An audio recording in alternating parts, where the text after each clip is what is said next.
mute myself again so I don't somehow mess other people up.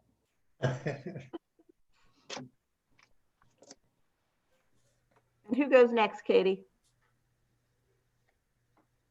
How about Jean Murray? I'm Jean Marie Hansen, and I am new to transformative mediation, just finished training. I have been with, or I am with Charles County Community Mediation, which is the inclusive model. So Elaine. I am Elaine Phillips, and I have been mediating since 2013, and I work with the Anne Arundel Conflict Resolution Center, St. Mary's Mediation Center, Calvert Mediation Center, and also with Charles Mediation Center. And I do a lot of that because it's part of my job at the district court to have rapport with my centers. And I'm picking Susan.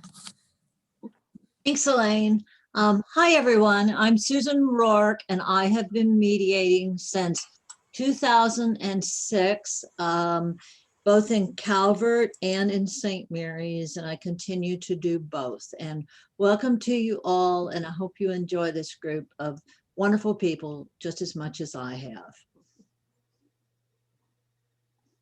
Who's next, Susan? Oh, I didn't know I had to do that. Joan. Hi, am I muted? No, okay. Hi, I'm Joan Anderson, and I've been mediating at Calvert Community Mediation Center since 2010. It's great. Love everybody. And who's next? Katrina. Hi, everyone. Nice to see you guys again. Nice to see you as well, Miss Susan. My name is Katrina, and I just completed mediation training. I'm in St. Mary's County, and I work at the Beacon of Hope in Lexington Park, Maryland. I apologize. And I would like to pass it on to, let's go through the list. Mr. Jeff. Thanks, Katrina. I'm Jeff Smallwood. I just like Katrina just finished the training this month. I'll be a part of St. Mary's and probably Calvert, I guess, at some point because we're on Zoom. Just excited to be part of this.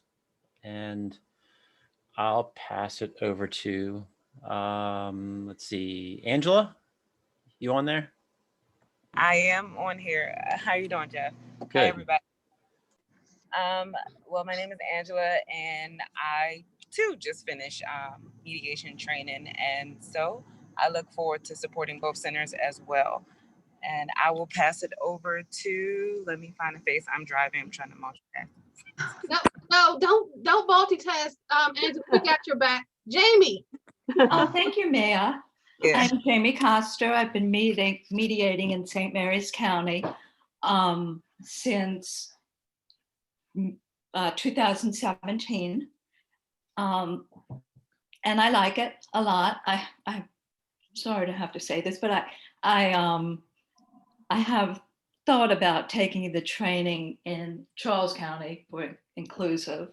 I know Jean Marie, you've done both. So I'd be interested in talking to you to hear about what you think about how you compare them, the two different types. But I think you're all going to like it once you get used to it. Who's next, Jamie? Well, I think, did Marissa go? I have not. Okay. My name is Marisa Sanchez, and I also just finished the training in December. And I live in St. Leonard, and so I'll be working with the Calvert Community Center. And I'm going to pass it on to Teresa. Hi, it's Teresa. I live in Charles County, and I just finished the most recent training for St. Mary's in Calvert County. And I will be working out of the St. Mary's County location. So I will pass it to Jennifer Holt. Welcome. There we go.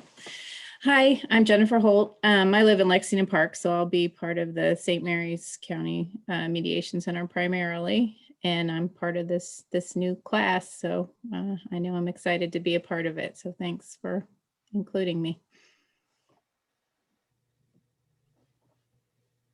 Oh, let's see. John Wharton, you're next. Thank you. I'm John. I'm with St. Mary's, and I also took the training this month. And I'll pass the baton to Malcolm. Thanks, John. I just completed the transformative training. And prior to that, in 2018, I completed the community conferencing training. And I live in Solomon, so I'll be working out of the Calvert County Mediation Center. And I will pass it on to my mentor, Dusty Rhodes. To your brother, perhaps. Thanks, Malcolm. Well, I'm Dusty, and I've been mediating for about 20 years, and I'm hoping one day to get it right. So keep working on it, Dusty. Yeah, keep plugging away. Laura, have you gone yet? Hey, all. I have not. Thanks, Dusty. I'm Laura. I mediate over in St. Mary's, and welcome all the new mediators. I've been mediating since 2015, and I'm just in the process of trying to get home from work, so you'll see me shortly. So I can't see right now who I can pass it over to, so if someone could help me with that, I would appreciate it. So Lakita, have you gone? I'm sorry, Sherry. No, I was just gonna say, who hasn't gone yet? I have not gone. Good evening, Lakita Younghill. I am one of the new mediators, one of the mediators in training, I guess, because we completed 30 and still have 10 more to go. I live in Mechanicsville, so I'm out of the St. Mary's Center. And whoever hasn't gone yet. Patricia? Hi, I just made it home, actually almost, but I stopped, I parked, so I'm okay to talk. My name is Patricia Eliezer. I live in Calvert County, and I just finished the course this month, and I'm happy to be here and glad to. Oh yeah, what does TSB stand for again? Transformative skills building. Oh, okay, thank you. Sure, I just got your email and answered it about 10 minutes ago. Oh, sorry, yeah, thank you. Sure. Anybody else who hasn't gone?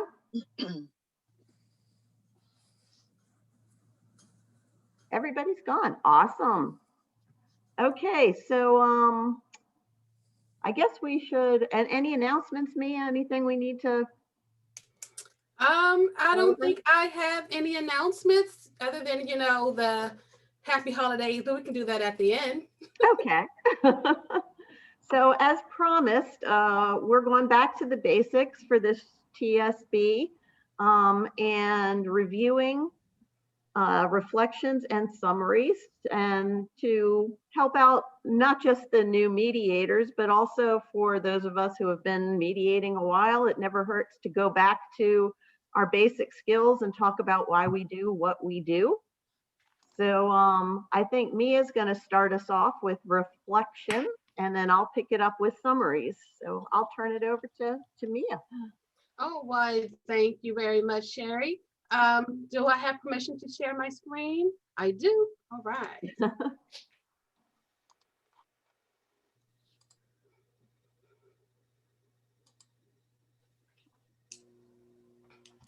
Okay, so we're going to start off tonight talking about reflective listening and reflections. Really keep it in mind that the whole point and goal of reflective listening is to get those shifts in empowerment and recognition, and you're really going to be able to get a good opportunity to do that with a well-placed reflection.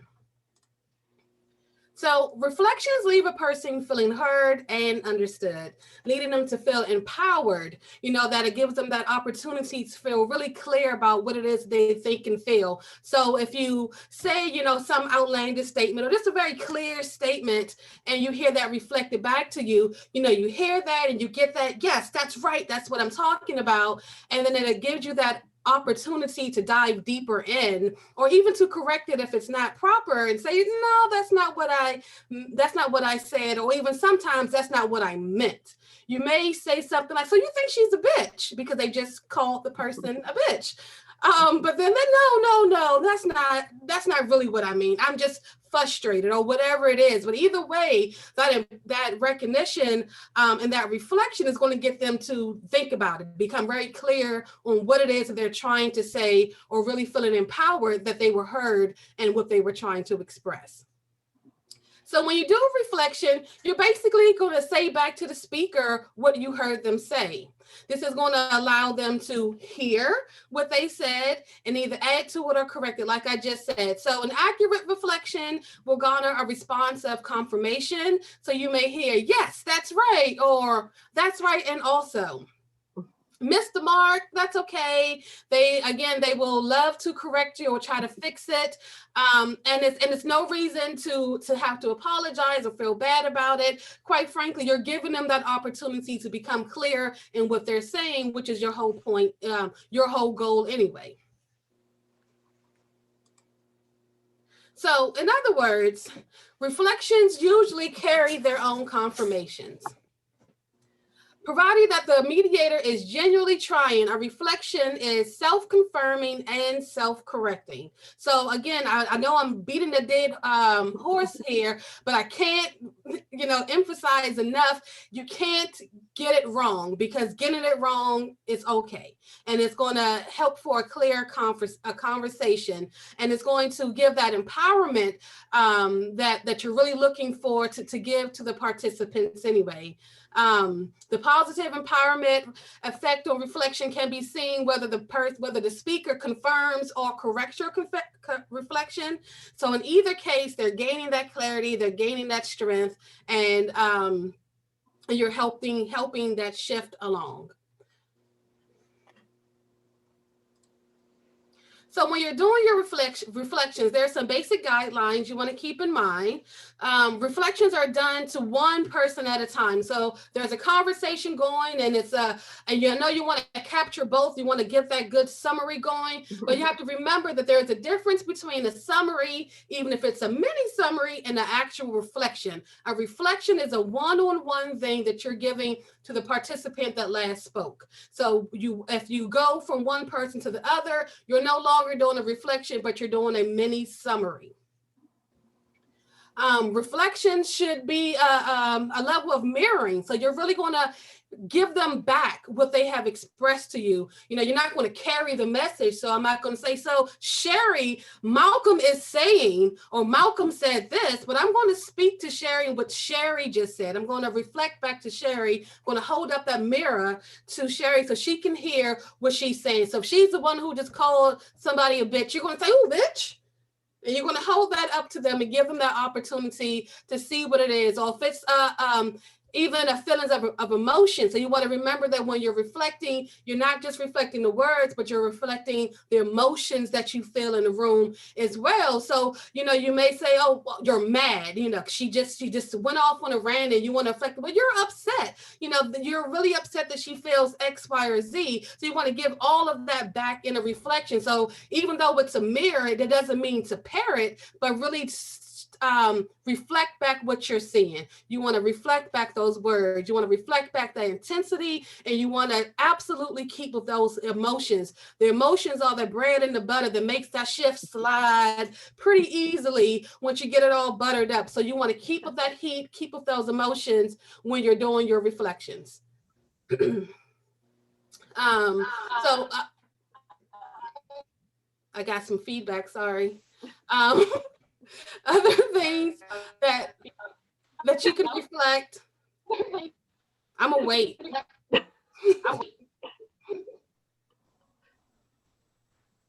Is still hold on it. Sherry, can you mute? Maybe if we mute.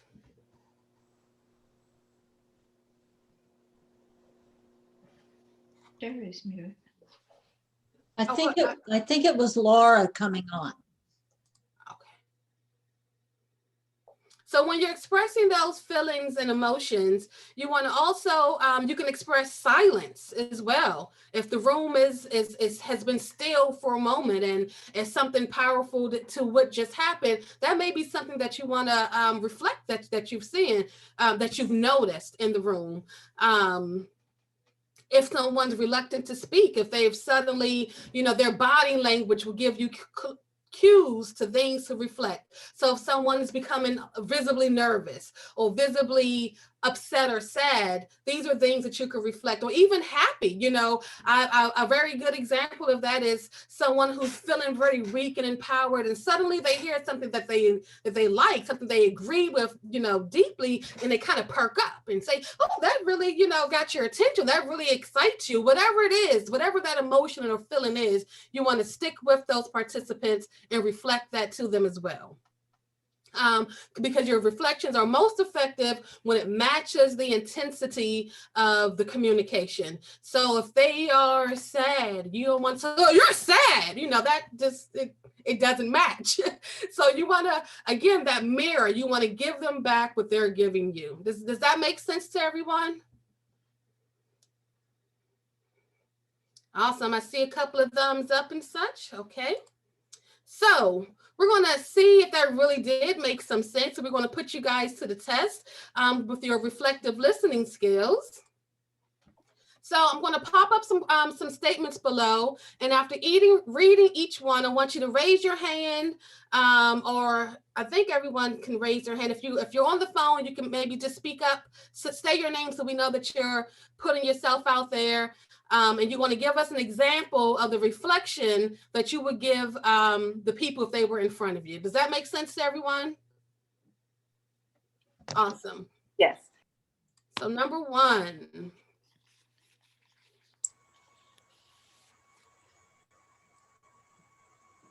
And Sherry, can you monitor the chat? Because I just realized I can't see it at all with my screen share.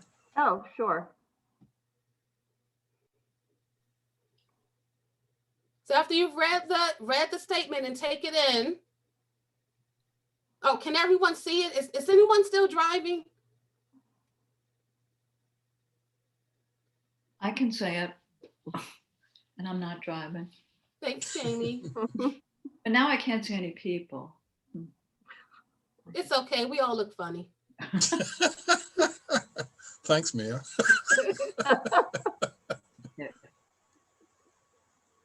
Okay, don't be shy when you read it and you know what that reflection is. Raise your hand, or if you can't raise your hand, call out. Sherry, do you want to unmute us all? I didn't mute you all. Well, we're all muted. No, we're not. I'm not muted. Well, I think it's individually done. Well, okay. I just unmuted myself, but folks need to unmute themselves if they want to respond. So fair warning, if no one volunteers, I'm going to volunteer. Oh, I see Laura.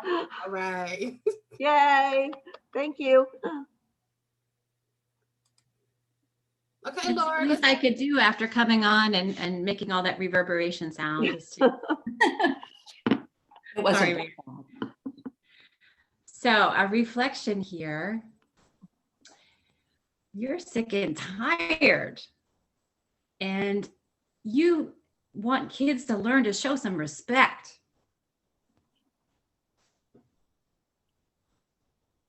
Okay, what does everybody think? See a thumbs up? Yep. Thumbs up. More thumbs up? Yeah. Where are you getting that from? A reaction? Yeah. Or you can just do that. You don't have to reflect the whole statement. In other words, Laura did what I would say is a mini reflection that captured the essence of the problem. Right. And remember, your reflection might be slightly different from somebody else's. So what did Laura do particularly well on that? Did anybody pick up? Her emotion, her expression she emoted the sick and tiredness in her voice and the way she stated it. Excellent. Yep, exactly. Yeah, she mirrored not just the words, but the emotion as well. All right. Up, I see Antoine coming on. Anybody else want to give it a crack before I move to the next one? Well, I think we should all sing as soon as Antoine gets on. Yeah, I'm waiting for him to connect to audio. Uh-oh. My wife wouldn't even let me sing in the bathroom, so I don't know if you want to hear me sing anything. Yeah, if we all sing, then we can't hear anybody. Ah, good.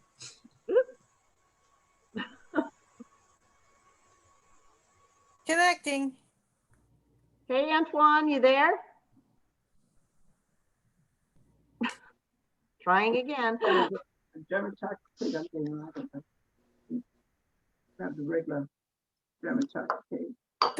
thing that I think Laura did really well is she identified what to that dad, what was important, that he wanted the respect. Ah, thanks, Ladybug. Respect is definitely some heat. Yeah, get on that. Hey, Antoine. I hear him in the background. He muted himself. Fine. All right. We'll sing to him when he finally gets on. He knows All right. what he's doing. All right, good feedback and input, everyone. Let's move on to the next one.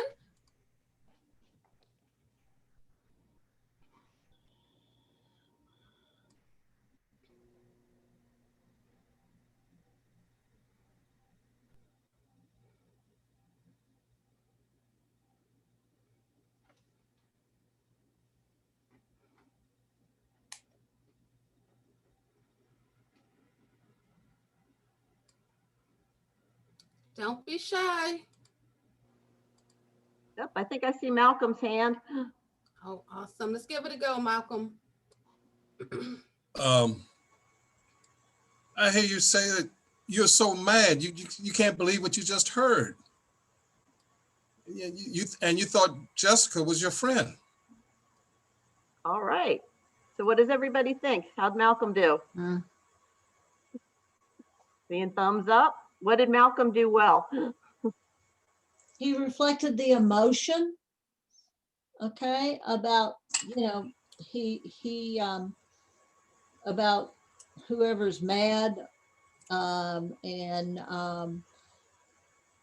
just mad. So that gets the conversation going, I guess, is what I'm trying to say.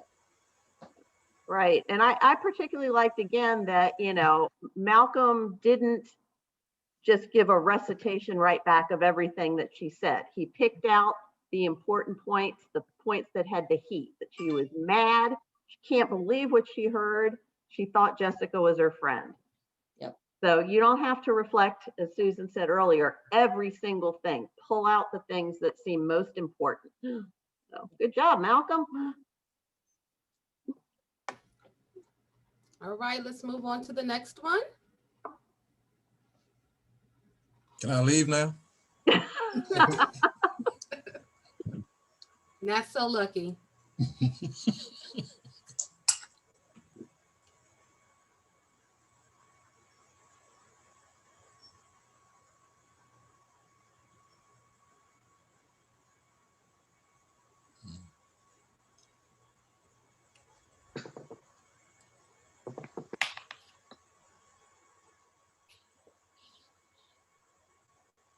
Jamie, were you raising your hand? Yeah, I was looking for it. All right, give it a go. Does it matter? Do I have to see people? Can I just look at your screen? You can just look at the screen. Oh, okay. I'm really very worried about, I guess, your son or your daughter, the student, or your John, let's say. He's been having a hard time keeping up with work and the assignments that he's been submitting. Oh, I'm sorry. Let me start over. I'm sorry. I hear you saying that you have a lot of concerns about this particular student, and you are really concerned about him. You're afraid because he is not submitting his work that he won't graduate, and that he'll fail the course. And as a result of failing the course, he won't be able to graduate. I know that you are very concerned about this. What do you guys think? I see thumbs up, some head nodding. Yeah, I agree, Jamie. I think you really captured, you know, what the concern itself was. They said they were concerned. You mirrored that to them and also gave those details about where the concern is stemming from. This person may not graduate. They're not getting these assignments done, and they may not graduate. Good job, Jamie. Thank you. I like how Jamie added the details, because I think with the seriousness of this, that the specifics of the way Jamie added not completing the work and the quality of the work and maybe possibly not graduating was important to reflect, because it, you know, that's a really key component. Serious matter. Serious matter. That's right, Laura. Good job. I sound like, I'm sorry, been with kids too long. Good job. I say that to my dog. I take treat. Let's see here. Number 4.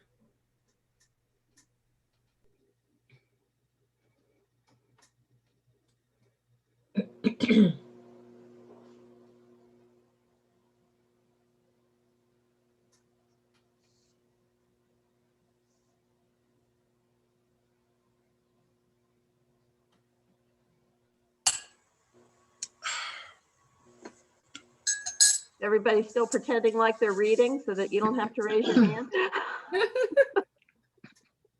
I'll talk. Who's that? Patricia? Yep. All right. It sounds, you really feel like your parents don't understand you. It's a nice, you know that, short reflection. Oh, okay. I was going to keep going, but okay. Oh, please keep going. Yeah, please do. Nope. You really feel like your parents don't understand you. You know they love you, but they just won't accept you. All right. So what do we think about Patricia's reflection? Thumbs up, thumbs up. Yeah, good job, very Patricia. good. Yeah. So yeah, I mean, you've got the emotional tone spot on. Really understood at the heart of it, and I think you captured all the important points. That being said, if you had just stopped with that first thing that you said, that would have been okay too. It would be a short reflection, but you know, if they said yeah, they might have gone on and added more. So either one would have been fine, I think. Yeah, I agree. Good job. All right, our new mediators are doing well. Number 5.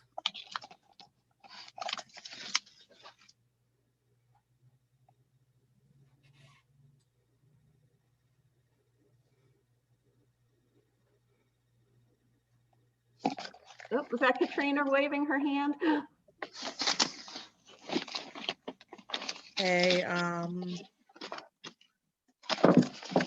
you're really bummed out and you're considering dropping out. You're considering dropping out to see what you can get, but you're not sure.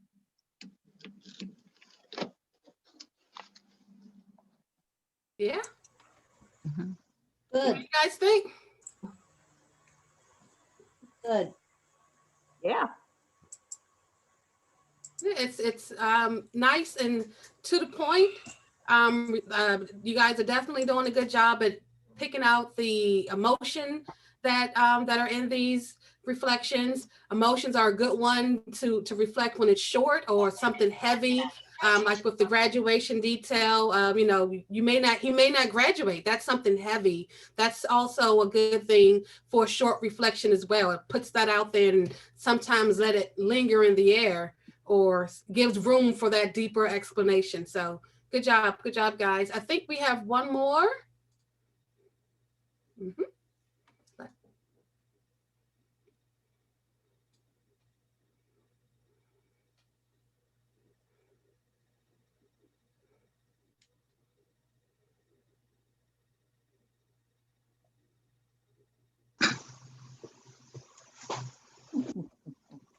I can go. All right, Marisa. So you, wait, so your boyfriend just expects you to go along with whatever he wants. You're tired of him always deciding what you do when you go out. Right. What does everybody think? Good. Nice. Yeah.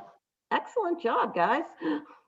I agree. I think so, Sherry. You know, the point of this exercise was just to show you that, you know, it's reflecting directly back to the person and keeping it short and simple is really all you have to do. Sometimes when there's been a lot of conversation going and you really want to capture it all, you know, it's a time and place for everything, and just staying in that moment where that room presented itself for reflection is where you want to be, and really knowing when to save those summaries, because I'm sure you took great notes, when to save those summaries for later on in the conversation, and really focusing on these direct one-on-one reflections that's going to capture those feelings, capture what's important to help with those shifts. One thing I did want to say, and I'm not sure, I don't think I put it on the slide, was when you're doing your reflections, you want to be mindful of using stems. So a stem is what you say before the reflection. You know, I heard you say, what I thought you said was, you really want to get I out of it. The moment that you say I, you're putting yourself into the conversation, and it's important to remember that it's not your conversation, it's theirs. And so to keep it on them and not inviting them to then turn back to you and, you know, talk to you directly, even though they will if they want to, but when you use I, you invite invite them to do exactly that. One of the things that is helpful for me to remember to do that is to use their name when I'm reflecting back to them. That keeps me from saying, I heard you say. And that's important for me, especially because in the inclusive model, there is a stem oftentimes. So using their name is good, I think. I agree. Yeah, especially, and I think we talked about this in the training, when you're reflecting something, you want to make it clear that it's not you personally that are saying that. So if you started off with their name, that makes it clear that you're talking to them about what they said. So, hey, Fred. Fred, you want to introduce yourself to everybody? Sorry to be late. I'm Fred Tutman. Been involved with the Calvert Mediation Center for, I feel like, going on a couple of years now. Yeah. There it is. Merry Christmas. Thanks, Fred. Antoine, you there? Antoine's playing games. He's probably afraid that we're going to sing to him. Yeah. Or he's eating cake. Maybe. Oh, apparently it's rice pudding. He was bragging about someone gave him rice pudding. Oh, nice. So, Sherry, did I leave out anything that you want to add? Or any questions that anybody has about reflections as we were doing this exercise? I think adding the person's name really clarifies it for me, where it makes it more succinct to the individual. Yeah. Yeah, I can tell a quick story about when I didn't use a person's name and how that can sometimes get you into trouble. We were trying to do a sort of a parenting plan, custody, child support mediation. And the woman was talking about her ex-husband and how he never sees the kids and doesn't go to any of their events. And she made the statement, he doesn't care about the kids at all. And I reflected right back, he doesn't care about the kids at all. And the ex-husband stood up and leaned over and gave me an earful because it appeared like I was saying it about him. And so if I had said, Susan, Susan, you think he doesn't care about the kids at all, it would have made it clear. So that's how I learned to always use the person's name in a reflection, especially if you're reflecting something that could be offensive or that the other person may not like hearing. Yeah, and that reminds me of use the people's language that they use. I kept saying she called a bitch on purpose because sometimes people use rough words and you have to be comfortable hearing them and reflecting them when possible as well. And if that's something that you're not, then, we can, have a sidebar conversation to work on some things. However, you definitely want to use their language, but make sure, again, that you're addressing them. So I got it right. And I said, person, you think this. And I got it wrong. I had softened what they were saying. I said, you're upset, and I got an earful about how damn it mad I am. So, so again, they will correct you, and that's fine. But sometimes it's enticing to pull out your SAT words and use something that encapsulates what it is that they're trying to say, but you don't want to get into the habit of doing that. You want to stick with what they're saying because that could not be what they're trying to say. That can soften or even strengthen their message to more than what they meant, and it also sends the signal that what they are saying is wrong. If you have to go behind them and reword it, then maybe it's something wrong with what I'm saying. So stay with them, use their words, use their emotion. So in those two examples where the client corrected you with some intensity, they got up and gave you an earful, what do you do then? Do you reflect what they said at that point? Or I guess it depends on the situation, but it feels like with that kind of a correction, and they seem to be almost blaming you for misrepresenting their words, what is your response? You're not upset, you're mad. Mm-hmm. You just reflect back. You're not okay. Mm-hmm. Yeah. Reflect their correction.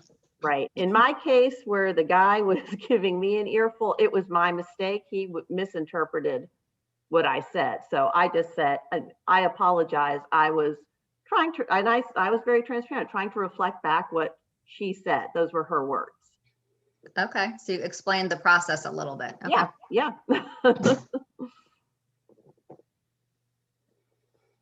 Okay, great. I think the words in those examples give us all a really good hint about when are important times to reflect too. I'm so confused. I don't know what to do. I thought you were a better friend or whatever, you're on the wrong path here. He's not going to graduate. So those are good. You don't have to instantly analyze now, is that an opportunity for empowerment or is that an opportunity for recognition? You'll have time to think about that afterwards. Or it may be obvious to you, that's okay. But you'll recognize that something's not what it could be there. And that person needs a little support for whatever reason. Yeah, it's a good point, Dusty. If you think about when Dan was showing us words that you might hear to understand that somebody is feeling disempowered. So those words, like Dusty said, like confused or upset or unclear or I don't know what to do. Okay. Those types of words are clues to you that that person's feeling really disempowered at that point, and that's when you want to give them that support, and a reflection can do that. So, again, always think back to the theory. Why are we doing what we're doing? We're not just reflecting just to reflect. We're doing it, number one, to show that we're listening, and number two, to try and increase that sense of empowerment. Awesome. I also noticed, I apologize, I don't remember who it was that did the reflection earlier in one of the examples, but one of them, the emotion was anchored in the reflection, that the emotion was only stated once, and then there were some details, and then the reflection, they stated the emotion actually the very beginning and the very end to kind of emphasize, look, I could feel what you were saying all along this whole thing, but I'm gonna say the emotion twice. And that seemed to add a lot of power to saying, yes, I really heard you. Yeah. Yeah, and again, yeah, it shows the importance of not just getting the content, but the emotional tone of what the person is saying. Hi, Laverne. Hello there. For some reason, I've had the worst time the last 2 Zoom meetings getting on. Huh. I don't know why. Maybe I need to take the app off and reinstall it. Well, we're glad Plus, you're I don't here. have the gallery. Oh dear. Well, there's so many people that would love for you to introduce yourself. I'm sorry you can't see them. Oh, shoot. Okay. Well, hello, everyone. My name is Laverne Day, and I work out of the Calvert Community Center as a mediator. What else? That'll do it. Thanks, Laverne. So Mia, did you have anything else on your PowerPoint that we need to review? Nope. Oh, is it my turn then? Your turn. Okay, so I do not have a PowerPoint, so you guys have to bear with me for a minute while I pull up what I am looking for.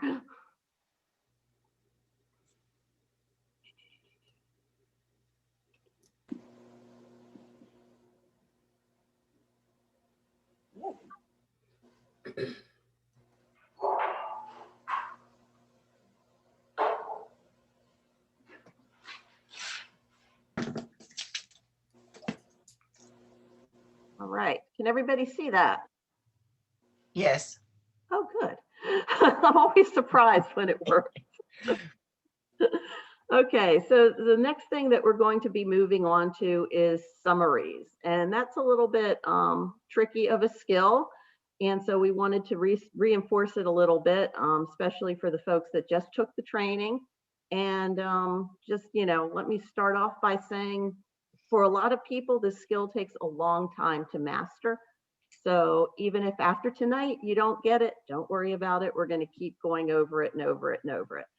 But for me, looking at it visually sort of helps. And it also might give you some ideas about how, and we'll be talking about note taking too in another training, but how you might want to organize your notes to then help you do a summary later on.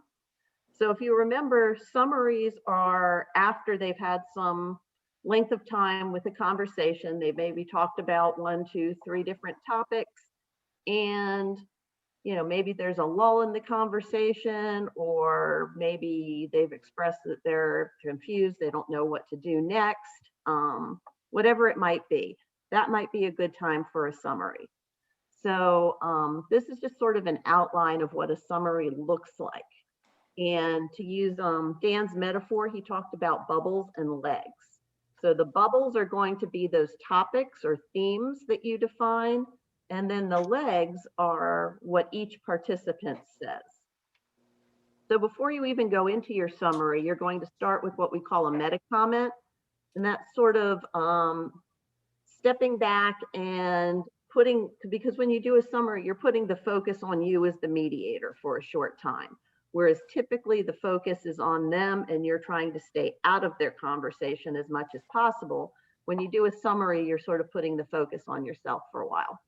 So you want to start with that meta comment and ask for their permission to do a summary. Most people will say sure, but you always, again, because it's transformative, it's all about letting them decide the process. You're not going to do anything without them okaying it first. So you might just say something like, you've talked about a lot so far. Would it be helpful to hear a summary of what you've discussed? Just something simple like that. Most of the time people will say sure. If when you start doing your summary, they interrupt you, that's totally fine. Let them go with whatever they're going to go with. So, you know, your summary doesn't supersede their ability to make decisions about the process. So just drop it, maybe pick it up later, or, you know, maybe don't pick it up later if it doesn't seem relevant. So when you first start the summary, you're going to say something like, okay, one thing you've discussed is, and that's when you're going to introduce your first topic, whatever that might be. And the next slide is going to be an example of with topics, what that might look like. So you talked about topic number 1. Participant A, you said blah, blah, blah. And participant B, you said blah, blah, blah. And you're going to be summarizing both the things that they have in common, the things that they agreed on, and especially the things that they disagreed on. It's really tempting to try and make your summary positive and really focus on, look how much you guys have agreed on already. Don't do that. You want to especially hold up the points where they disagree, because that's where the work is and that's where the heat is. And if they're going to actually come to a resolution, those are the things that need to be addressed. So then once you go through the topic number 1, you'll move on to another thing you've discussed is topic number 2.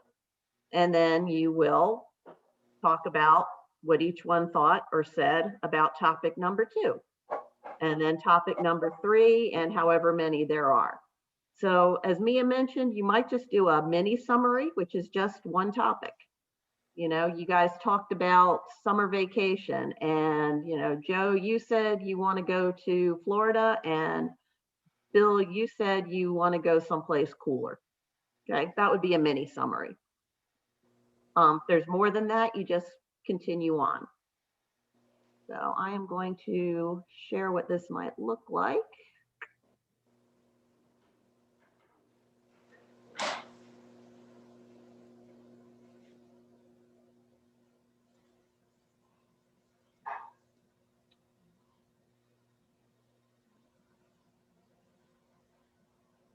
Okay, can everybody see that one? It should be filled in now. It's back to the bubbles and legs chart, Sherry. I think you need to close that first. Oh, I see. They're filled in. You mean the words? Holidays. It's filled in on the participant A and participant B. Yeah. Okay, good. Oh, I'm sorry. Yeah, I see Yeah. what you're doing. Okay, so this is how it would look filled in. So again, you'd introduce your summary, and then this is an example. Say you were talking with 2 parents who were trying to figure out a parenting plan. So one thing you both discussed is school. Mom, you wouldn't call her mom, but Mom, you said you want your child to stay where he is because he has friends at that school. Dad, you feel like you'd like him in a better school, but one that's has better academics, and you're willing to pay for a private school. Another thing you talked about are activities. Mom, you would like to see the 2 of you split the cost of the activities 50-50, and Dad, 50-50 split's fine with you as long as both of you give permission for whatever the activity is. And then lastly, you talked about holidays. Mom, you think you really need a schedule to work them out, and you want to make sure that he knows that you want Christmas Day. And Dad, you're willing to be flexible about a schedule, but you also want Christmas Day. So that's what a summary might look like. So again, you're grabbing the main points of it. You don't feel like you have to recount the entire conversation when you're doing a summary. You want to pull out what are the main themes that they talked about and what each person has said about each one of them. So, and it can be a difficult thing to do, especially when you're in the moment. But again, when you're taking your notes, if you can try and organize it by themes, that can help you with your summaries. So before we go on to practicing summaries, does anybody have anything they want to add, tips or questions or anything like that? Malcolm. I have a question. You indicated that we don't dwell on what they agree on. Is that correct?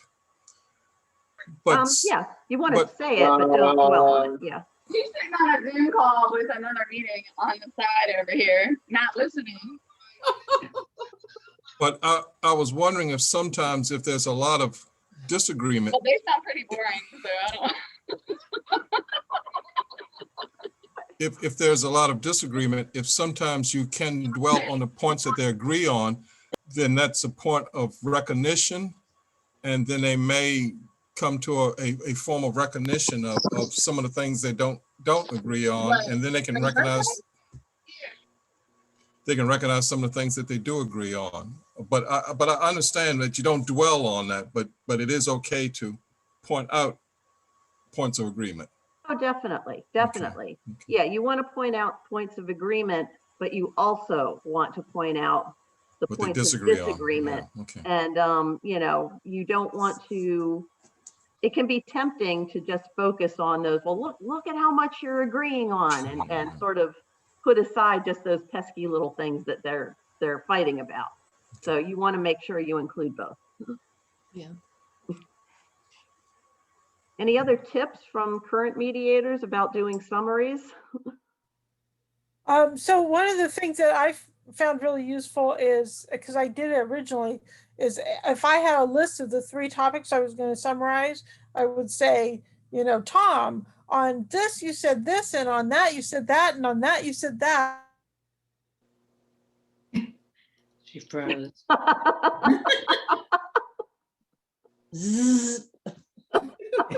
Unfreeze. And then she was going to go to the next person and say, Mary, you said this and that. And go down the topics as well. So instead of ping-ponging, she goes to one person, all of their subtopics, and then to the other with all of the topics. Did I guess correctly, Elaine? I see your back.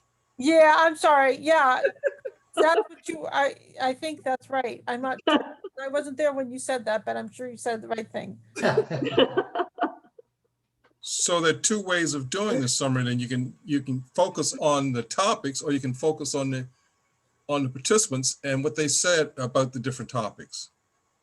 I think it's fair to say that you certainly could do that, and many of us did that when we weren't as used to doing summaries. As far as going down one person and the other, I think it's also fair to say that we consider best practice to be the bubbles and legs in order. So you do a topic, what you know, Mallory thinks and what Bob thinks, and then you do the next topic, what Mallory and what Bob. It's just I don't know. I guess from practice we consider it to be more effective that way. Yeah. So again, you know, it's not going to be wrong or bad or anything if you go by person, but it's more effective to do it by topic and then what each person said under that topic. That makes sense. One thing is in support of that in terms of note taking, you know, I tend to try to group things. Like people will start on a topic kind of, and then they'll drift off to something else and then maybe go to something else.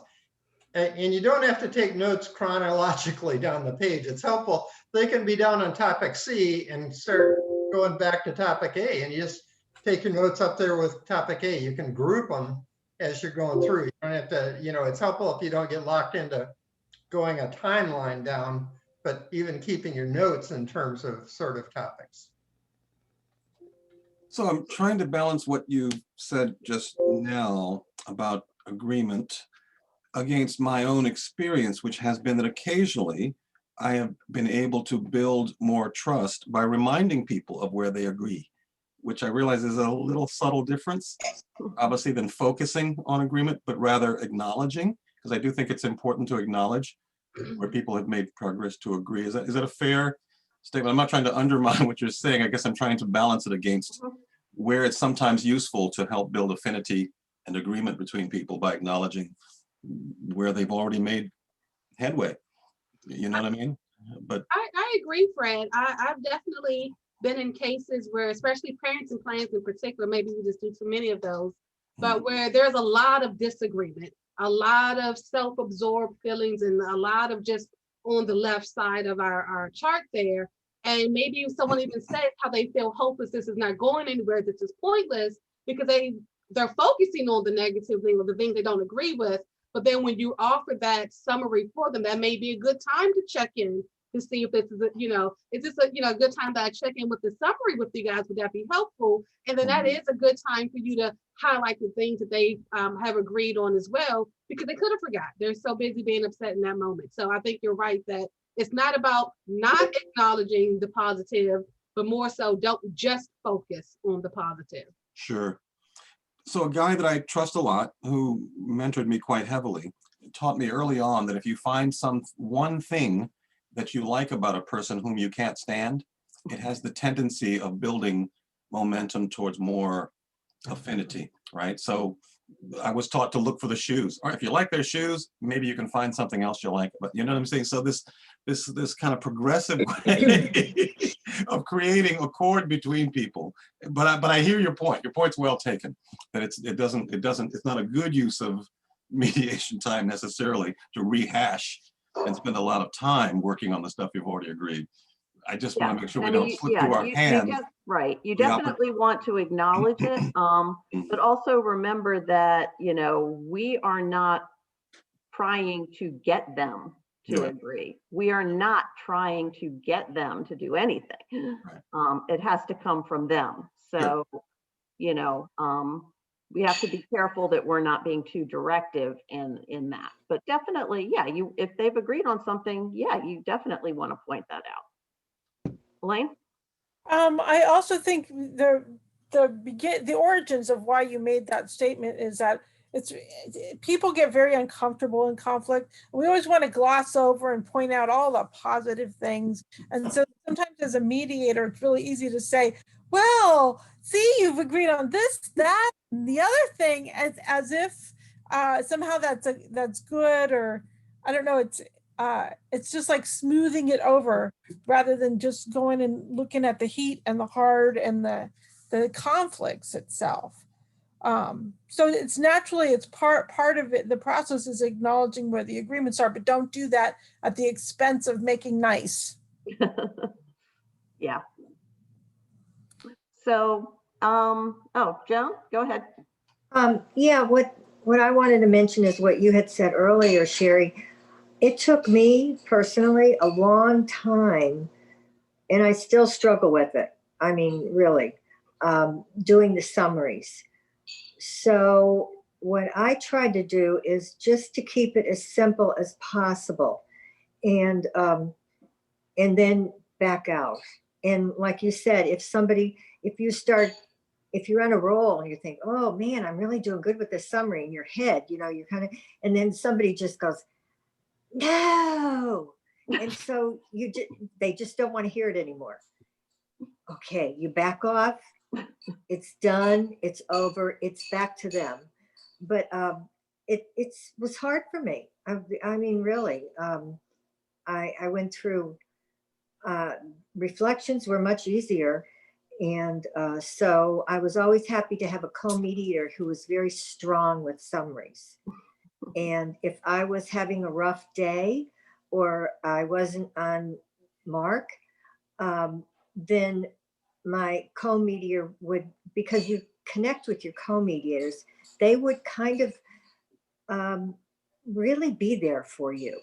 If you start doing your summary and all of a sudden you're like drifting and you're like, where was I going with that? They can go right in there. So you don't feel too alone. You always have a life raft. Yes. That is a really good point. And again, with the co-mediation model, just because say Joan started the summary, if Joan, like she said, starts drifting off or forgot what she was going to say, then her co-mediator can pick it up. And then Joan could pick that, or you can tag team with it. So yeah, or if Joan does a summary and leaves out something, her co-mediator might say, oh, and also whatever. Exactly. You're demonstrating with your co-mediator how to communicate and how to how to work with people. Even as simple as a welcome, as you're doing the welcoming, I usually say after, when I'm finished or think I'm finished, did I leave anything out, John? Or did I leave anything out? And that gives him or her the opportunity to add whatever I left out.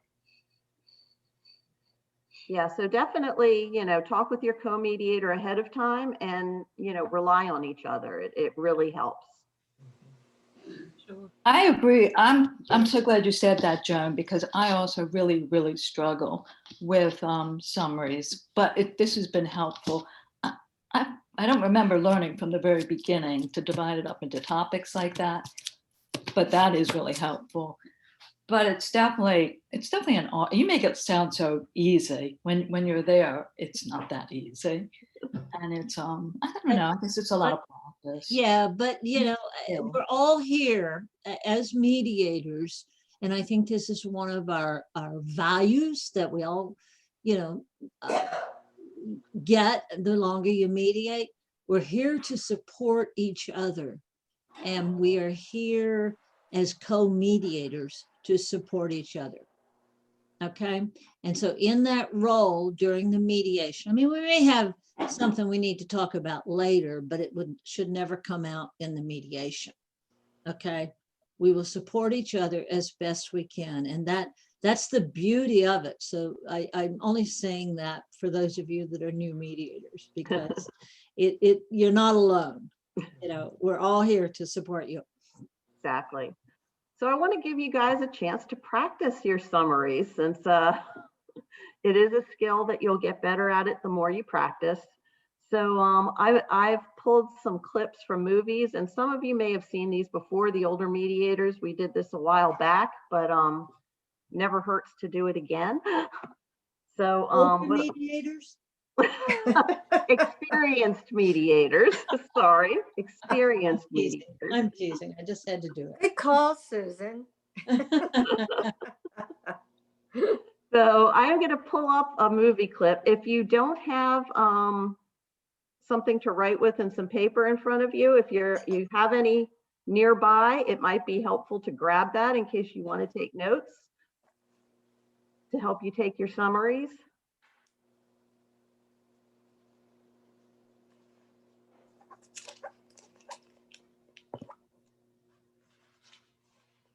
Okay, so let me pull up the first one here.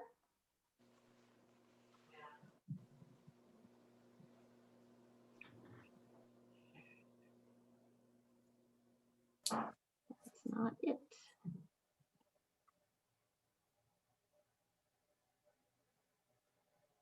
I'm technically challenged, so please give me a minute here to pull up this video clip.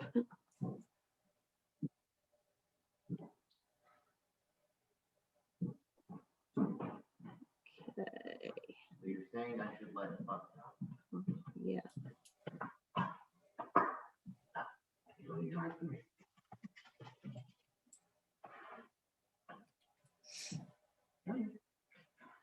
Share sound. Okay, can everybody see a video clip? Yep. All right. So this is I was going to tell you what movie this is from, and I'm forgetting. Oh, it's called This Is 40. And it's a mom, a dad, and their two kids talking about some changes that are going to be happening in the family.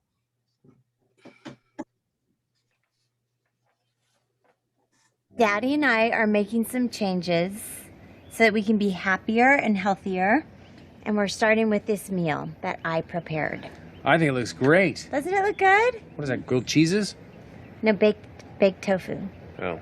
It's actually really tasty. And the lettuce is so fresh and tasty that you forget how good lettuce tastes on its own without dressing. No, dressing always gets in the way of the natural taste of the lettuce. And another thing we've decided is to cut back on all of the electronics we use. Basically, what we're going to do is get rid of the Wi-Fi and only use the computer from 8 to 8:30 at night. How are we going to go on the computer? We're going to have a hard line in the kitchen. Yeah, we'll supervise that. You can't do this. You can't take away the Wi-Fi. No Wi-Fi. Ha ha ha. You don't spend enough time with the family when you're constantly on your iPhone and your computer. And you're only here for 5 more years. So you won't see me after 5 years? No, but you won't be living with us. And you should get to know your little sister. You've got the perfect friend right here. I don't want to be friends with her now. I'll be friends with her when she's 20 and a normal person. I don't want to hang out with her when I'm in my 20s. You're on the computer too much as it is. You need to get outside more. Do some playing outside. Yeah, you can build things out. You could build a fort outside. What? Yeah, build a fort. Play with your friends and have... Make a fort? Outside? Yeah. And do what? Have little... Do what in the fort? When I was a kid, we used to build tree houses and play with sticks. Nobody plays with sticks. You and Charlotte can have a lemonade stand. Play kick the can. Look for dead bodies. It's fun. That's fun to do. Get a tire and then just take a stick and run down a street with it. Nobody does that crap. It's 2012. You don't need technology.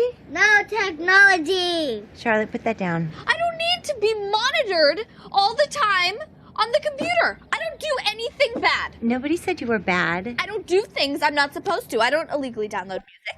I don't look at porn like Wendy. She is up to no good. She's not allowed to come over here anymore. What's porn? No, she said corn. This isn't turning out the way I wanted it to. I'm not hungry. No computer. Listen to your mom. I need to use it for my homework. She's outplaying us. I know. She's tough.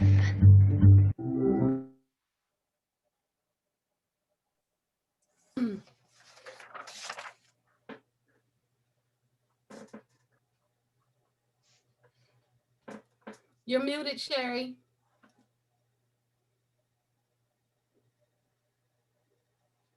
I was trying to figure out how to turn the music off there.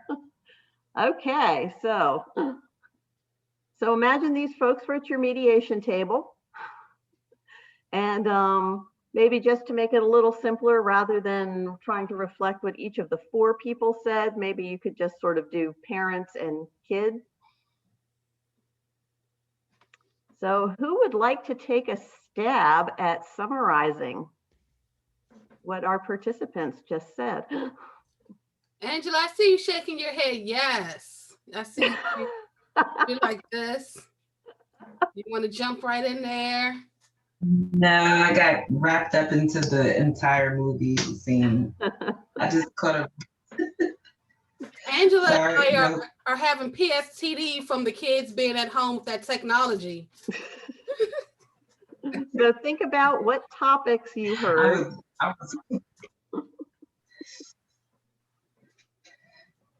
Well, the topics seem to include meals, computers, and outdoor activities. All right. Those were the 3 I got too. All Yeah. right, John, go for it. Let's Yeah. let's hear a summary, John. Oh no, you talking about that part. Good one, Sherry. The parents, they're looking at a healthier diet, but the husband doesn't like tofu, so that's kind of like a split between the parents on that topic. Okay, so hold on to 1 second, because I want you to do this like you're really giving a summary to them. Okay. So take those 3 topics that you just mentioned, which were right on point, and summarize those topics to each of the parents. Well, Mom and Dad, you're saying that you want to have healthier meals, including salads. You don't agree necessarily on the ingredients in the salads,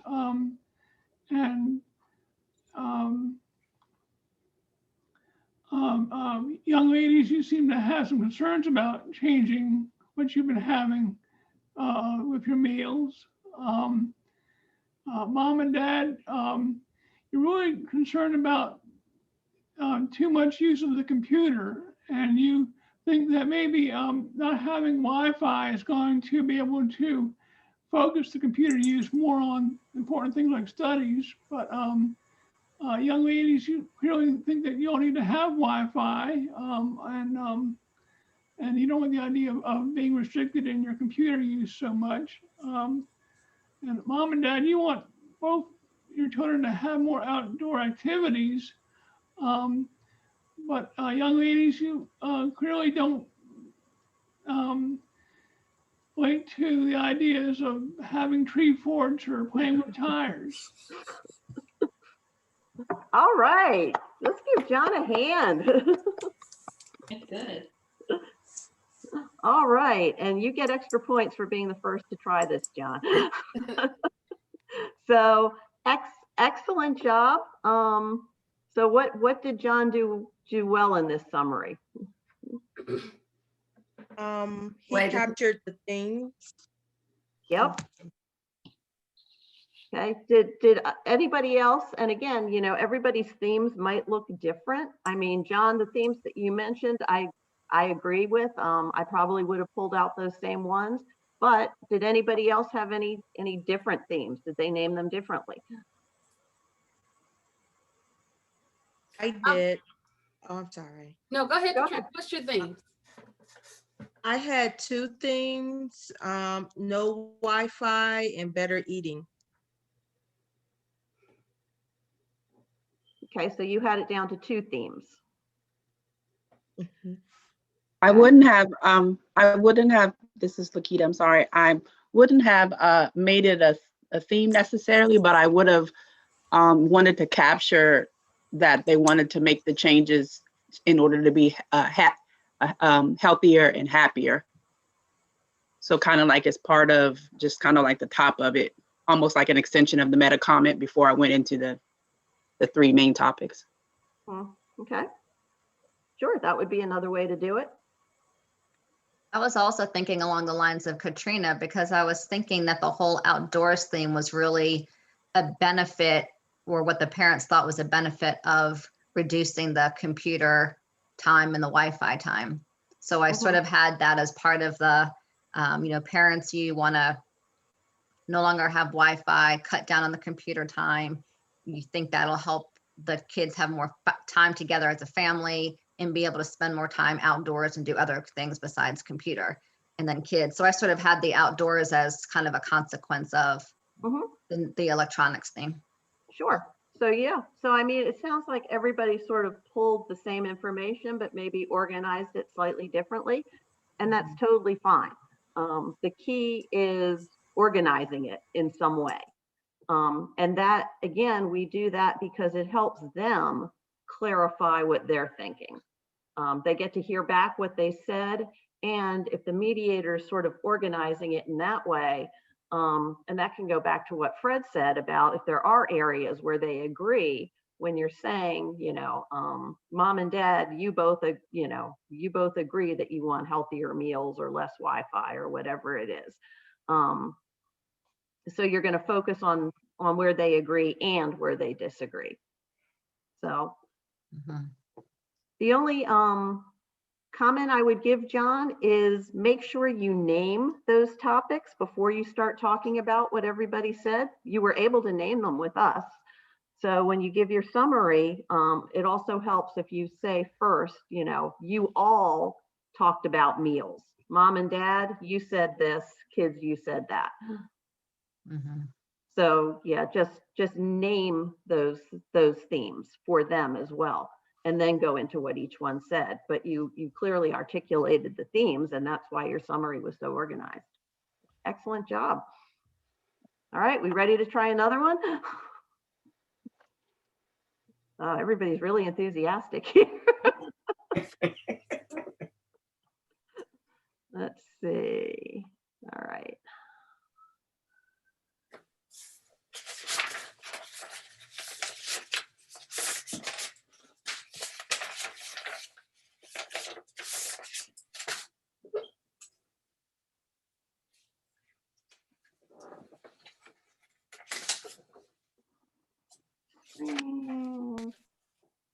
Okay, does everybody see the next movie clip?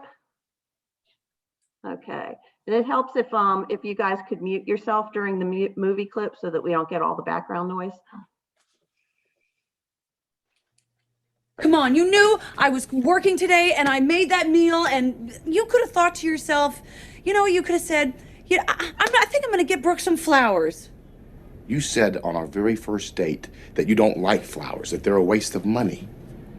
Every girl likes flowers, Gary. You say that you don't like flowers. I'm supposed to take that to mean that you do like flowers? No, this is not about, you're not getting it. You're not getting this, Gary. Okay, it's not about the lemons. It's not about the flowers. It's not about the dishes.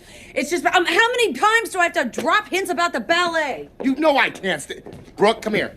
We talked about the damn ballet. I hate the goddamn ballet. You got a bunch of dudes in tights flopping around for 3 hours. It's like a medieval techno show. It's a nightmare. I sit there in a sweat. The whole thing. I do. Wondering when the hell's the goddamn nightmare gonna end? Go to a damn ballet. It's not about you loving the ballet, Gary. It's about the person that you love loves the ballet, and you wanting to spend time with that person. Not when they're at the ballet? Okay, forget the ballet. Forget the ballet. We don't go anywhere together. We just went to Ann Arbor together. To Ann Arbor. To the Michigan Notre Dame game. You think screaming drunk kids and leprechauns doing backflips, that's fun. That's fun for me. Come on, man. I did that for you. How do you show up for me? I'm up on the bus every goddamn day for you. Come on. I'm busting my ass to be the best tour guide in the damn city so I can make enough money to support both of us, and hopefully you won't have to work one day. I want to work. All I ask, Brooke, is that you show a little bit of appreciation, that I just get 20 minutes to relax when I come home instead of being attacked with questions and nag the whole damn thing. You think that I nag you? That's all you do. All you do is nag me. The bathroom's a mess. Your belt doesn't match. Hey, Gary, you should probably go work out. Nothing I ever do is ever good enough. I just want to be left the hell alone.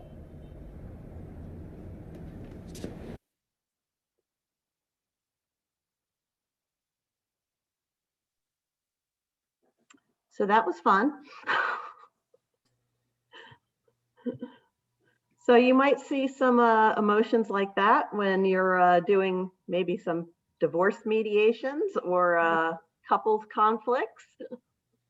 So who would like to take a stab at summarizing that one? Pretending that these two people were in your mediation office, you're their mediator, and they were having that conversation.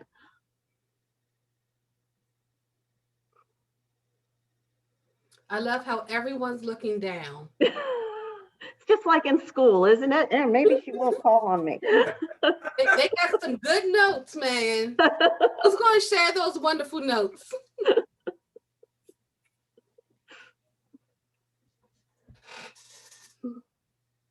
Katrina?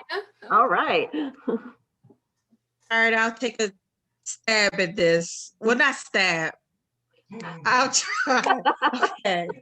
Okay. All right. Go ahead, Karate. So you two said a lot of things, and if you don't mind, I would like to summarize some of the things I've heard. I heard you two mention, I'm sorry, I didn't mean to say I. You two mentioned a little about spending time with each other. Wife, you mentioned that he doesn't seem interested in going to the ballet and a few other places with you. Husband, and you mentioned that you weren't interested in the activities that she wanted you two to do together.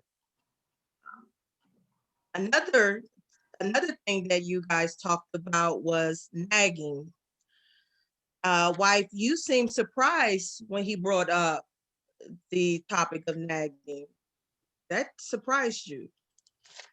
Husband, you spoke of how when you feel as if she nags you and you just want to be left alone. Okay, that's all I have for that. All right, nice job. Okay, good. These are our brand new mediators, guys. Okay, that was good for so much rapid fire conversation in that. Yeah, and I mean, excellent job. You clearly articulated the themes and then went to what each person said about each one. You did a great, we call the meta comment, sort of asking permission to go ahead and give the summary. So did anybody have any other themes, or did they organize their themes any differently?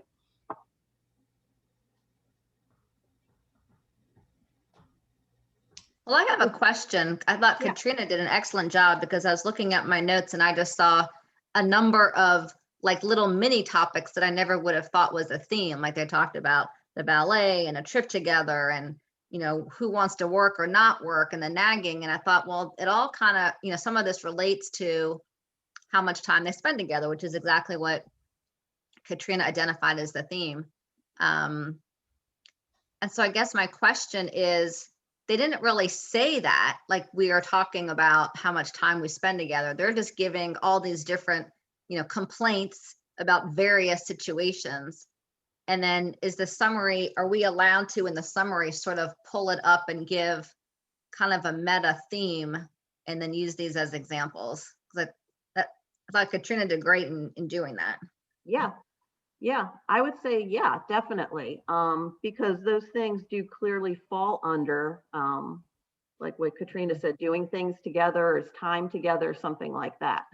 So, I mean, if what they're saying clearly to you falls under some sort of theme, go ahead and organize it that way. And again, that can help them, again, gain that clarity about what actually are we talking about. Because they're saying the ballet and the game and the this and the that, and you're able to pull it together and say, okay, you guys are talking about the time you spend together. And so that can help them gain some clarity too, because they may, and if you're wrong, they could tell you, you know, no, that's not what we were talking about. We were talking about the ballet, you know? So, you know, leave room for them to correct you like we always do. But I would say definitely, yeah, if you can sort of take all those dozens of little things that they say and organize them into one or two themes, that can help them get some clarity on what it is they're actually talking about as well. So in real time, then when we're taking notes, those might have been the themes because that was what we were hearing, but then we might have just sort of put a big box around it with another theme on top that we're saying, okay, this is really about something else. It's sort of like we're analyzing and categorizing all at the same time because they're obviously having a conversation in bits and pieces, not right thematically. Right. So yeah, your notes might say, you know, hate ballet, baseball game, something like that. And then later on, you know, you may circle those and put time spent together, you know, something like that. Okay. As it's getting clear in your mind what it is they're talking about. I need a bigger piece of paper to take my notes on. I'm realizing it's like a blank sheet of paper. Make sure it's graph paper. Yeah. Right, Dusty? Where did Dusty go? Dusty's gone. Oh, he disappeared. Yeah, Dusty likes to. Yeah, when we do our training on note taking, we'll have Dusty show you his graph paper and his notes, and then we can compare them to somebody like me, nobody could read my notes except me, and sometimes I can't read them. But Sherry, I just want to point out that I take it you're not a sports fan. It's not baseball in Ann Arbor, it's football, and it's the Michigan State game. Yeah, see, I would get corrected by I would get corrected by Vince Vaughn there. Oh, Dusty's back. So did anybody else pull out any themes or have any questions or comments about that summary? Katrina, you did an awesome job with that. That was a lot of verbiage to try and summarize. One thing I was thinking about was if you also categorized it as what constitutes recreation for each of you, because obviously very, very different things that the two were interested in for that. And also in terms of how appreciation is shown. You know, the husband had concerns that no matter what he did, it wasn't enough or it wasn't right. And she, of course, also objected to the form that the appreciation took. So I guess I would just add that a little bit. Yeah, definitely. So yeah, so you saw the ballet and the game and all that. You labeled it slightly differently, but totally fine. And then, yeah, you saw another theme being how you show appreciation, which I think was another really important thing that they were talking about. Anybody else? Yeah, Laura. I thought that Katrina did a great, awesome job and identified the themes that I was thinking about, but I would have been tempted to also add maybe a theme about expectations because of something that was said about how they differed in terms of expectations. Vince was talking about working very, very hard so that Jennifer would not have to work anymore. And Jennifer threw out there, I want to work. So there seemed to be an additional theme there that I might have tried to develop in a summary. Sure. Yep. Yep. So, and, you know, as you can see, there's any number of themes, and you know, you may do this grand summary and be able to capture all of them, or you may capture one or two of them and then, you know, capture the other ones later if they continue to develop. So, you know, it just really depends on, first of all, you know, how developed that theme is and if you think you have enough to articulate it. And then also, again, you know, if they're going to let you finish your summary. So, you know, it can be really frustrating when you think you've got this great summary in your head and you go to give it and they interrupt you. Just to step back and let it go.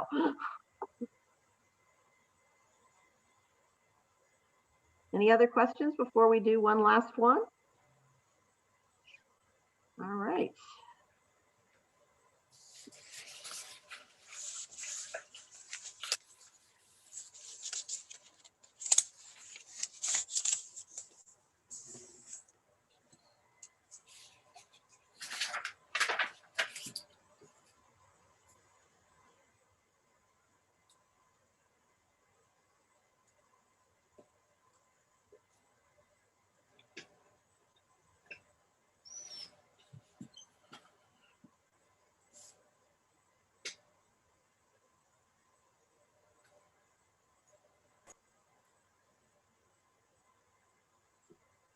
Oldie but a goodie. Everybody see the Kramer versus Kramer clip? All right. That's why I wanted to talk to you today, because last time you saw me, I was in pretty bad, really shaky. bad shape. Yeah, I was. I was. You look lovely now. What? I have a whole speech. No, go ahead.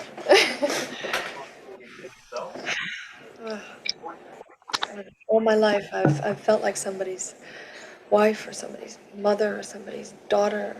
Even all the time we were together, I never knew who I was. And that's why I had to go away.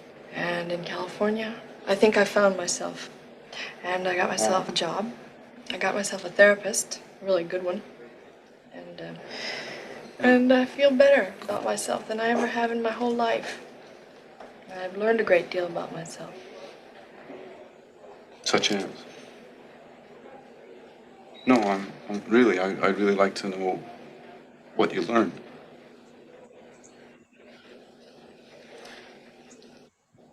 Well, I've learned that I love my little boy.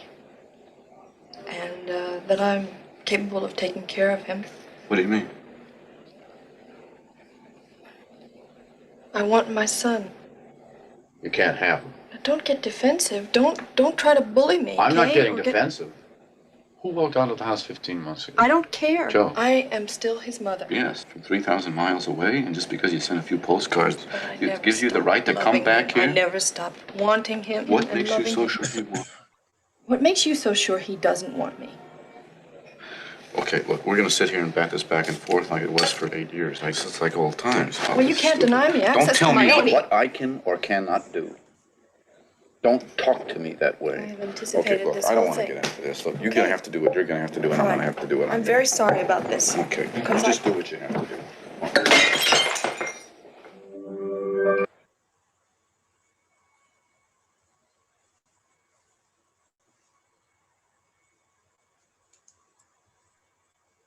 All right.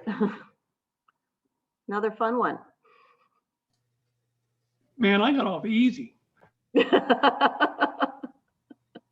it always pays to go first.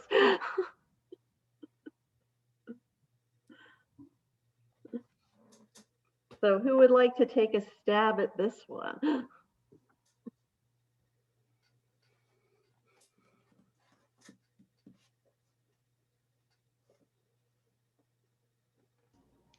I'll take a short stab at it. All right, Katie. I'd say that the overall topic we're talking about is what role the mother's going to play in the son's life. And the husband has indicated that because of her desertion and absence, as he sees it, and the fact that it's lasted, it was 15 months, I think he said. Okay, let me stop you right there because you've got your topics, but say it like you're saying it to them, like you're giving them the summary. Okay. Dustin, you're saying that, and because she left and has been gone for a period of time, she has no particular right to immediately assume the motherhood role. And Merrill, you're saying that, yes, you did leave, but you've learned a great deal and now you're fully capable of being a constant presence, a constant mother in the son's life. So that would be my short, very short summary. Excellent. Very good.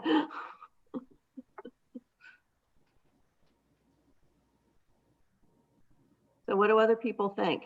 Did you frame, there's lots of different ways you could frame these topics. So I think Katie did a great job. Anybody else do it differently? I think she did a really good job. She covered the most important topic. And obviously the most important topic is the son, who's going to take care of the son. And you definitely covered that. And you said just enough detail to summarize it, to make it clear what they were talking about, I thought. I found myself working hard to separate my knowledge of the plot stream from the four corners of what they were actually talking about, since most of us know how this came out. That to me was a little bit of effort, because you know what I mean? Because there's a tendency to kind of foreshadow, your knowledge of the plot. So just an observation. So, and I think Katie did a really good job of getting to the meat of what they were talking about. So, you didn't really need to include all the stuff about, Dustin, you think Meryl's looking well, and Meryl, you've been in therapy, and that wasn't the main thing. Katie got right to the main point, which I think, it is important. You want to get to the important stuff. You don't have to, again, give a dictation back of everything that they've said. But what were those main things that they talked about? Anybody else want to give it a try? I wouldn't say I'll give it a try. I'll just say that I thought Katie did a great job. And I had a bunch of all the other conversations that they had in it, but then, the major themes, and she picked up like exactly what was important. And I thought she did a great job of like filtering out all of the other stuff that was just kind of like part of the intro and wasn't the heat or the heart of the matter. The one thing that I had that I may have reflected was you love your son, because she did say that. So that was one of the things that I would have added. But other than that, I thought that was perfect. Yeah. And that would be a good point to add, because that was clearly very important to her. Good.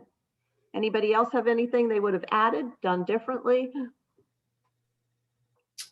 I would have added Meryl's main reason for leaving was because she needed to get help for herself. And in doing so, she needed to find out who she was. But she never stopped loving her son. And now that she's gotten herself together, this is the plot. Now that she's gotten herself together, she wants her son. Okay, so you would have added on something about, I don't know, what would you have called that topic about her getting herself together?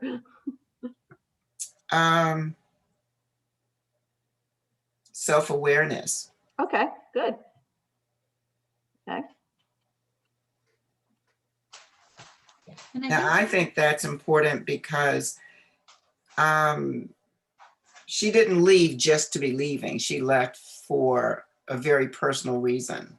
Mm-hmm. Yeah, nice. Laura, did you have your hand up?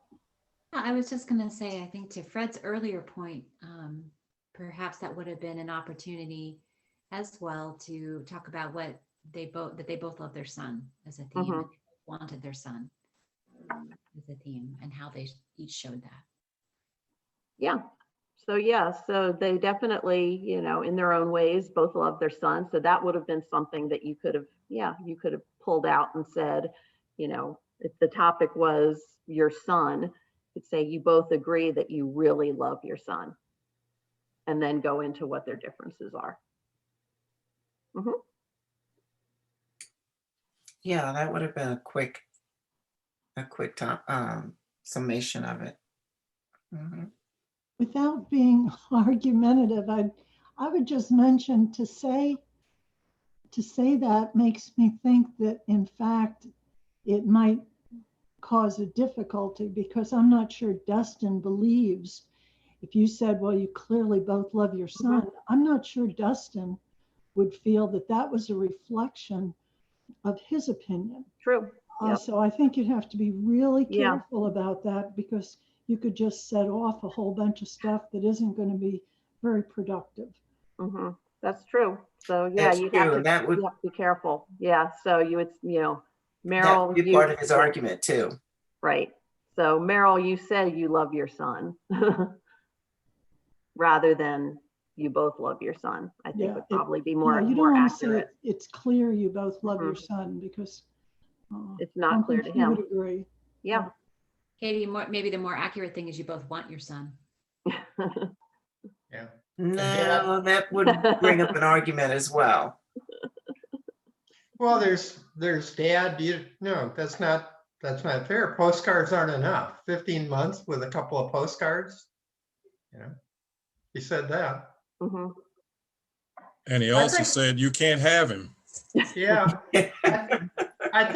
I think right at the end too, kind of, I mean, it happened very quickly, but a theme they kind of left with is where do you go from here? Yeah.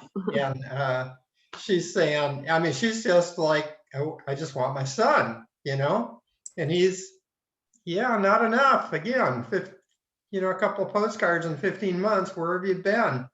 Well, no, I need to go forward. I want my son. And he says, you just do what you have to do. So should we reflect the anger? Because that clearly was anger when he slammed the glass against the wall. So. Sure. Yeah, if he had stayed. I was going to say it's hard to reflect to him when he's across the room at that point.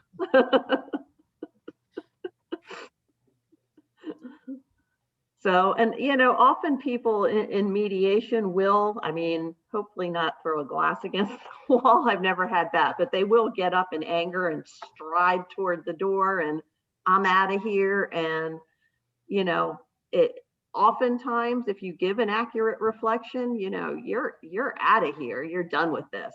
They'll kind of linger and talk a little bit while they're at the door and then slowly make their way back to the table. So, I think, as long as they're in the room, keep reflecting and giving summaries. So as he's on his way out of the door, you're angry, you're out of here. You're follow them out to the parking lot, No, just kidding.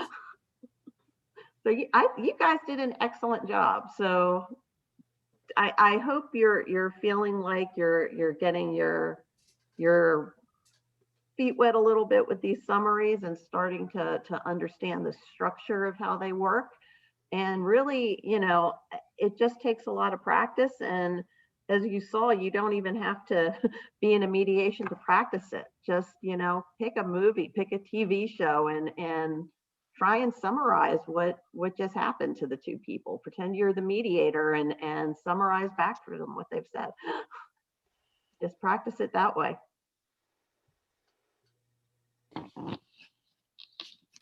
So Mia, you got anything else?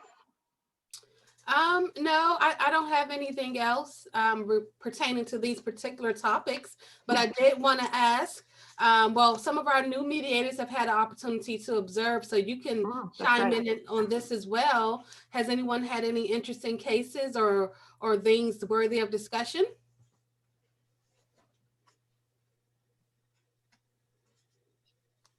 All boring cases? No way. I'm not buying it. So who's had a chance to observe any cases? I know Malcolm and Jean Marie have. So what was your, I'll put you guys on the spot. What were your observations? And this was well, from what I understand, it was sort of a property case. I'm not sure. So without revealing any of the details of the case, any things you came away with, questions, observations, anything? I was very impressed with the flow between the two mediators, between Joan and John. And I was very impressed with the clarity that was expressed with the reflections and also with the summary. I thought, oh my God, that's a long. I was really impressed with the summary and hope that I could do something similar someday. But yeah, I was, and it was so, I just keep coming back to client-centered. They were very concerned, and I think the way the co-mediators interacted with each other allowed the participants to just really get more in touch with their own feelings and state what they wanted. There was a time or two, and Malcolm, correct me if I'm wrong, where I felt I didn't know if they would go forward, and the co-mediators just allowed that to happen.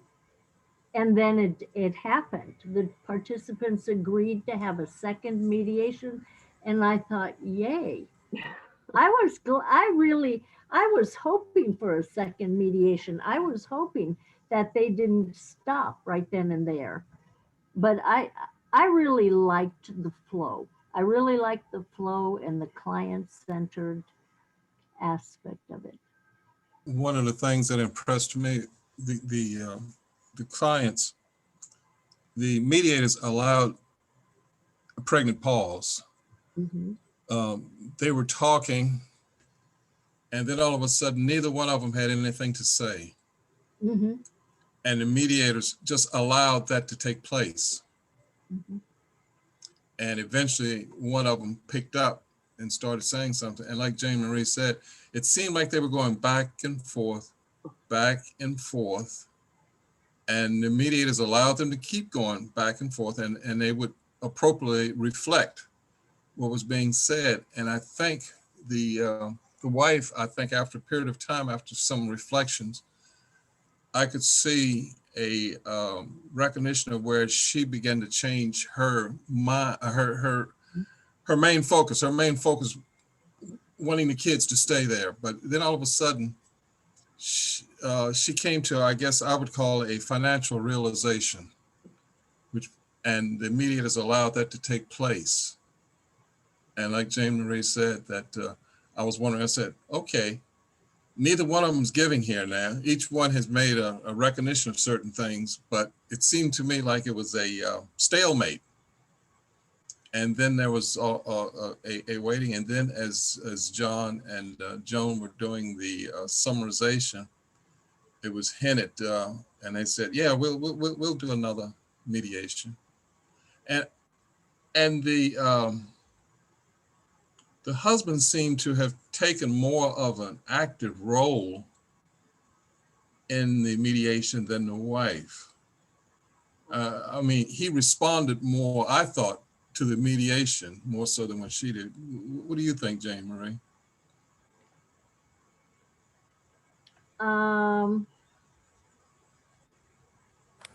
I found myself wondering who initiated. I was too, yeah. Yeah. Yeah. But I was awfully glad. I was awfully glad they did. Yeah. Yeah, and if I remember correctly, this was a case that, and I don't remember which of them called, but it was months ago, and it never went anywhere. And then recently they called back, and this time they came to the table. So again, that whole not pressuring them to be there until they're ready. When they were ready, they called back, and then they both made it work to show up. And it sounds like they're both willing to do a second session. And that happens. And sometimes you'll have a first session where they're at a stalemate and they won't come back. And then a few months later, you hear from them. So it's really just allowing them to be where they are. I think that's what it is. You said they came there and they didn't come to the table. And I think perhaps over the period of time, they, in working or not working together, they realized that they needed help. And that's why they came back. Mm-hmm. And they still recognized they needed help. That's why they said, okay, we agreed to a second mediation. Yeah. But the mediators allowed them to make that decision. Right. Yes, I agree, Malcolm. I was very impressed with the way Joan and John just kind of held back a little bit. They didn't say anything, and then the participants came up and said yes. Well, one said yes, and the other said okay. Yeah. That just really really impressed me. Yeah, the J&J team was something else. And both of them have been mediating a while, so they're experienced mediators. Oh man. Well, I'm just wondering, as you get into this, you develop a partner mediator that perhaps you want to be with it most times because you sort of identify with them and you have understanding. It's just like being on a team. Mm-hmm. Like a football team, you know what that other player is going to do, and you can adjust your play according to the other one. And I guess the same thing with mediation. You find a mediator. I mean, all mediators are good and have their strong and weak points, but you tend to find one or two that you want to actually work with because you sort of click. Mm-hmm. Exactly. It's a level of transparency that just flows. Yeah.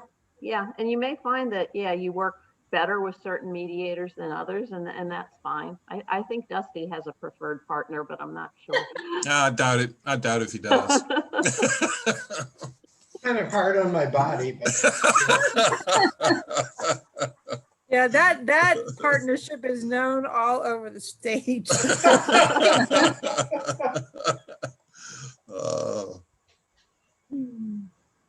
Well, it looks like we're about at time. So should we try one more time to see if Antoine's here? Antoine, are you actually there? There he is. Yes, I'm here. All right. It is Antoine's birthday today. So before we go, I think we all need to sing happy birthday to Antoine. Unmute, everybody, unmute. We all unmuted, right. everybody. Teresa, unmute. Fred, unmute. Oh, here you go. Okay, Fred. Yippee! Woo! Good job. Oh. All right, everybody. 1, 2, 3.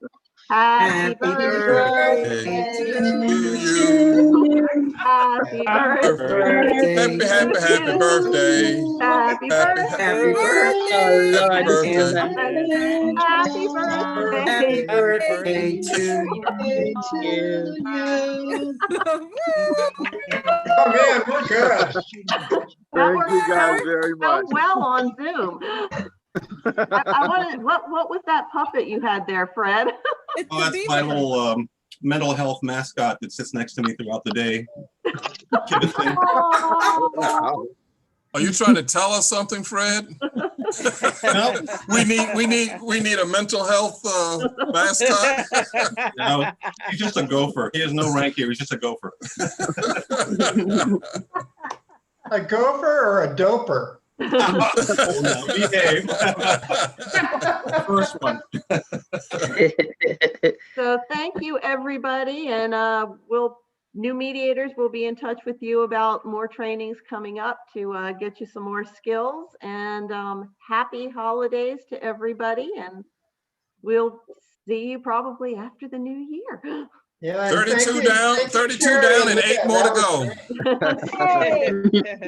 Merry Christmas, everyone. Merry Christmas. Nice holidays.